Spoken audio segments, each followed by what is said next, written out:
Guys, it's Jen. As you continue on your reframing journey, I'd like you to take a few minutes to think about, meditate on, pray on, or journal about this.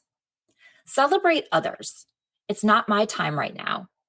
I trust that I am on the right path. It's spring. Today, March 20th, the day that I'm recording this show, is the first day of spring, the spring equinox, the point where at the equator, the sun appears almost directly overhead. For those who, like me, live in the Northern Hemisphere, the spring equinox signals the arrival of spring, the end of winter, increasing warmer and brighter days ahead that come as we move closer to the summer. For our friends in the Southern Hemisphere, their fall is arriving, a new season for all of us. Considering that our very first episode was called A New Season, and I recorded it at the beginning of our fall, and now here I am recording again, you can guess that I am a fan of the equinox. There's something about it. It slips under the radar. You know, the solstices, they get a lot more attention than the equinoxes. Maybe that's why I feel the need to hype them up. Plus, I'm an Aries, and the spring equinox is also the beginning of Aries season. So there's that too.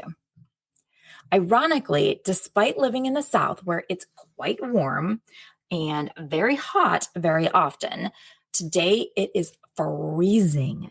Happy spring. Brr.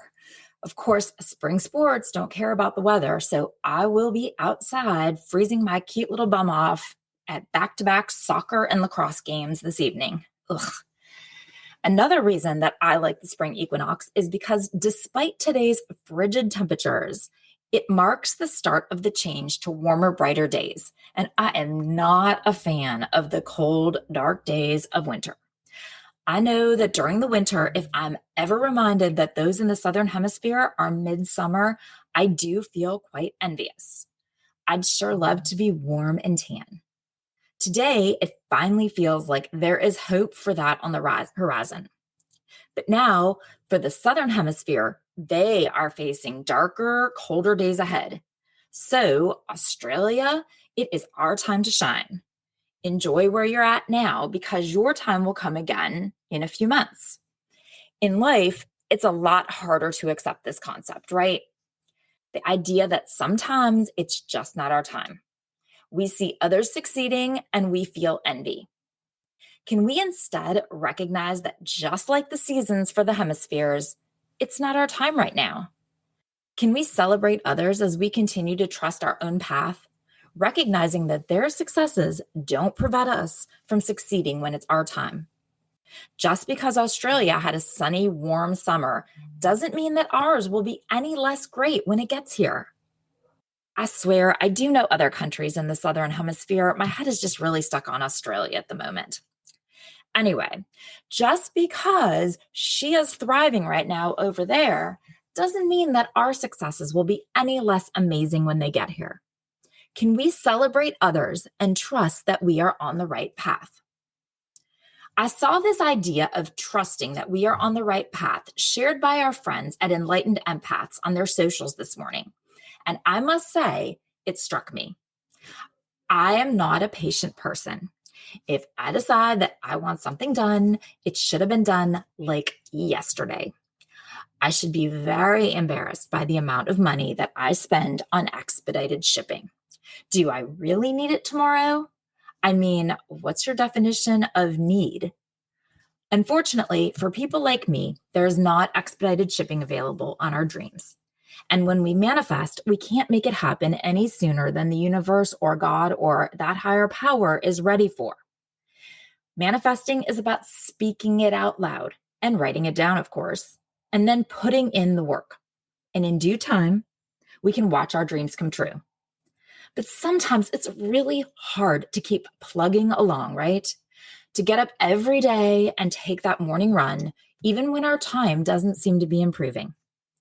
To sit through another class that doesn't seem like it's actually contributing to where we want to be in life. To keep writing when that unfinished product seems endless and unappreciated.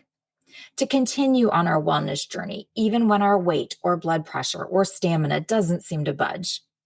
To keep creating content when our views are low. to show up day after day to an empty shop or another slow lunch hour, to continue recording even on the days when we wonder if we're speaking into an open void. Just keep swimming. Dory had it right in the movie, I guess.